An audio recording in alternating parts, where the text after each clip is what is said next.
In a small, forgotten town, where narrow streets were lit by rusty street lamps and old houses, stood like sentinels guarding long-buried secrets. A group of children gathered in a house that seemed more like a shadow than a home. Liam's grandmother's house was a place that always made him uneasy, but on this night he had no idea that the tales of ghosts and mysteries that the adults often told were not just stories to scare him. That night, with the cloudy sky and the cold winds slicing through the town, the shadows of the house seemed to come to life, moving in ways that felt unnatural. But the children were too excited to care. Hide and seek was the chosen game, a simple game, but one that would soon turn into a deadly nightmare. Liam, a 10-year-old boy full of energy and imagination, was particularly eager that night. His wide smile and contagious laugh filled the air, but he had no idea that something was waiting for him in his grandmother's old house, where the game would take place. The house,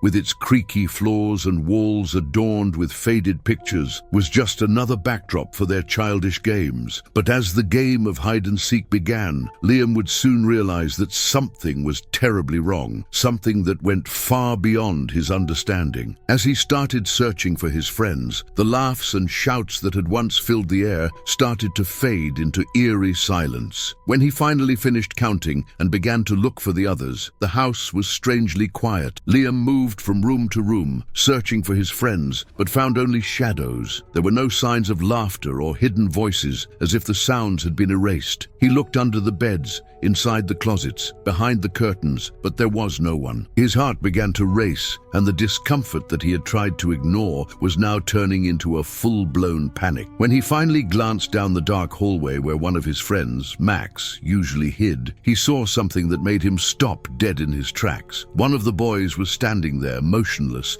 staring blankly into space. His eyes were empty, as though life had been drained from him, and when Liam called out his name, there was no response, just a whisper in the wind. Something was horribly wrong. The game had changed, and slowly it was turning into a nightmare. The feeling that something was wrong overwhelmed Liam. He searched every corner of the house, his heart racing faster as the silence grew louder. He knew his friends weren't particularly good at hiding, so why were they nowhere to be found? It was as if the game had been interrupted abruptly, like an invisible force had taken all the other children. He shivered, a chill running down his spine, and for a moment the sound of the house, the creaking of the wood and the groaning of the doors grew louder and more intense. What had once been a house full of laughter and light was now turning into something darker. Liam, desperate, ran down to the basement, a place he had always found unsettling. The cold down there seemed to have a presence of its own, like the air was thicker, almost suffocating. He called out for his friends and siblings, but his voice felt muffled, lost in the emptiness. There was no response, just silence. But then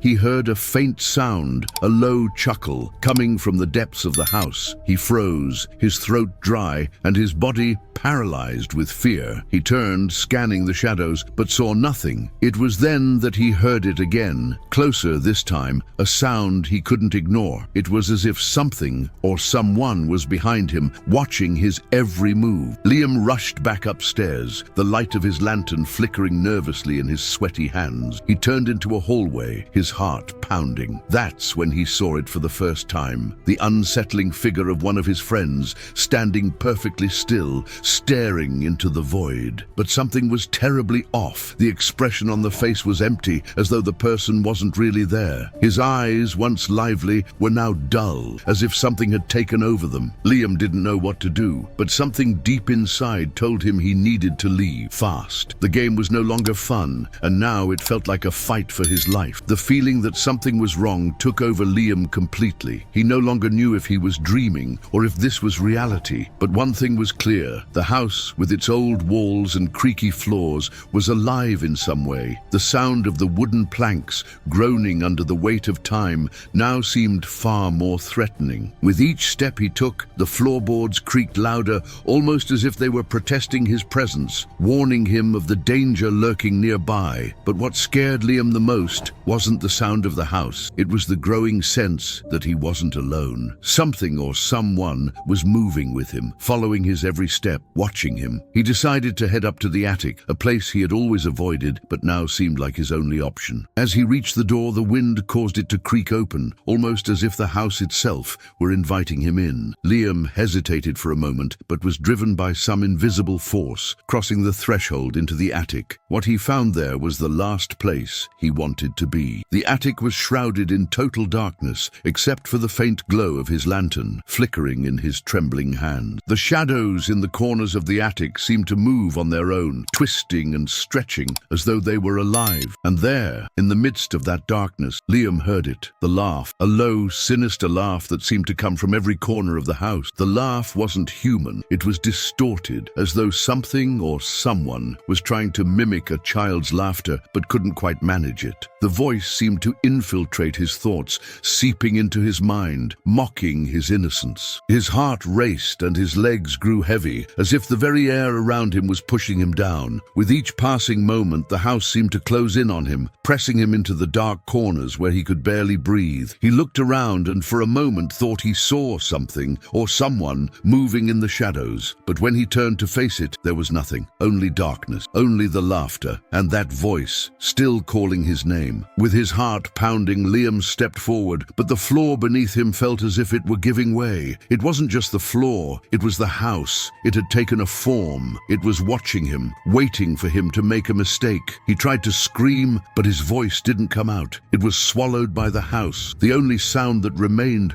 was the laughter, growing louder, more persistent. He realized finally that the game was no longer a game. It never had been. Now he was playing with something far older and far more dangerous than anything he could have imagined. Panic overtook Liam in an overwhelming rush. He tried to run, but his legs felt heavy, unresponsive. It was as if the house itself were draining his energy, his will to fight. Every movement was more difficult than the last, and the air around him grew thicker, as though it were becoming harder to breathe. Each time he moved, the floor seemed to groan beneath him, as if protesting his escape. The sound of the house was no longer just background noise. It was a presence, one that surrounded him, closing in on him with every step he took. He could feel the walls pressing in from all sides, and every corner of the house seemed to be watching him. He tried to make his way toward the stairs that led to the lower floor, desperate to escape. The house, however, felt like a maze, its hallways twisting and turning in ways he couldn't understand. He opened doors, but they led nowhere. The rooms that should have been familiar were now empty and cold. The house, once a simple place to play, had become a prison. Every door he tried to open slammed shut with a deafening bang, as if the house itself were keeping him inside. Liam felt the walls pressing in on him, the air growing even colder, until the darkness began to feel suffocating. He tried to scream,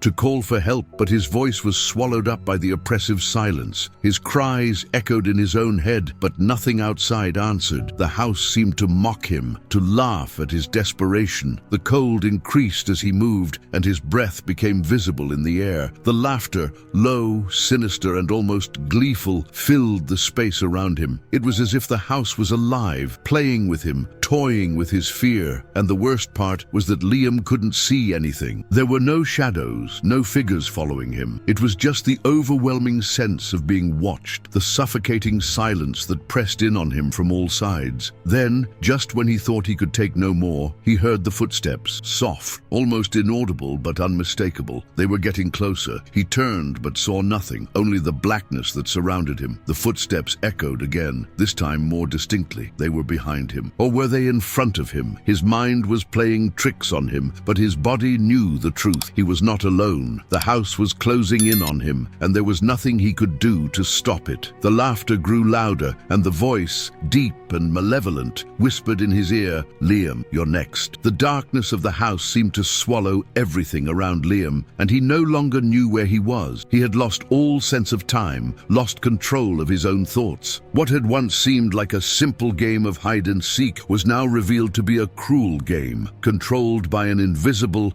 and relentless force. The house, with its aged walls and endless corridors, was no longer just a building. It was consuming him, turning him into part of itself. Each movement, each attempt to escape, only brought him closer to his inevitable fate. He knew there was no way out. The house had taken him, and he was trapped inside it forever. He no longer thought about the others. Max, Ethan, the other friends, everyone had disappeared without a trace. house. But Liam no longer cared about them. He cared only about the presence that now filled the house. He could hear the laughs, the whispers, and he knew they weren't coming from children at play. They were the voices of the house, mocking him, ridiculing him for thinking he could escape. He tried again to run, but his feet failed him and he collapsed to the floor, his body exhausted, his mind in tatters. He couldn't understand what was happening, but he felt that he was losing the battle. The house was winning, and he would be the next victim. The sinister laughter came back, louder now, more unbearable, echoing in his mind.